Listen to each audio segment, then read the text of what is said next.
Comment, pour une fois, les Européens ont surpassé les Américains?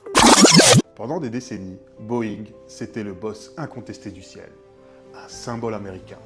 Puissance, innovation, prestige. Dans les années 90, si tu prenais l'avion, t'étais dans un Boeing, point final. Et puis de l'autre côté de l'Atlantique, il y a un petit groupe d'ingénieurs qui lance Airbus. Les débuts sont pâles pour Airbus. Peu de contrats, peu de moyens, peu de confiance.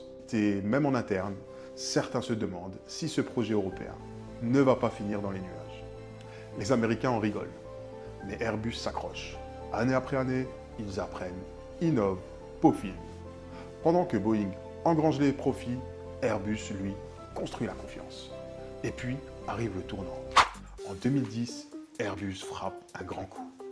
Ils sortent le A320 Neo, plus silencieux, plus économe, plus moderne. Les compagnies aériennes se battent pour en commander. Et là, Boeing sent le vent tourner. Panique totale chez les Américains. Il faut qu'on réponde vite, sinon Airbus va nous doubler, dit le grand patron de Boeing à cette époque-là. Mais au lieu de repartir d'une feuille blanche, il décide de bricoler un ancien modèle, le 737. Il lui colle de nouveaux moteurs, change 2-3 systèmes et le rebaptise 737 MAX. C'est un peu comme réchauffer les restes de la veille en espérant impressionner les invités. Sur le papier, c'est un succès, mais dans la réalité, catastrophe.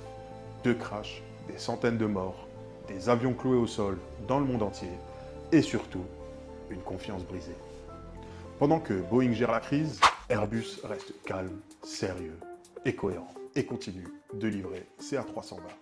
Résultat, aujourd'hui, Airbus domine le marché mondial. En 2025, le A320 devient l'avion le plus vendu au monde. Et la leçon à retenir de ce duel de géants, elle vaut pour tous les commerçants. Même si ton concurrent te paraît intouchable, ne cours pas pour le rattraper. Attends son erreur, parce qu'elle viendra un jour. Boeing avait l'argent, les ingénieurs et la gloire. Airbus avait la rigueur, la patience et la cohérence. Et c'est sur ça que tu dois miser.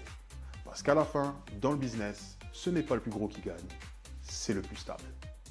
Chaque semaine, je te partage des histoires d'entreprises avec lesquelles tu vas comprendre les erreurs à éviter et les stratégies qu'il faut réussir. Alors abonne-toi pour ne pas rater la prochaine.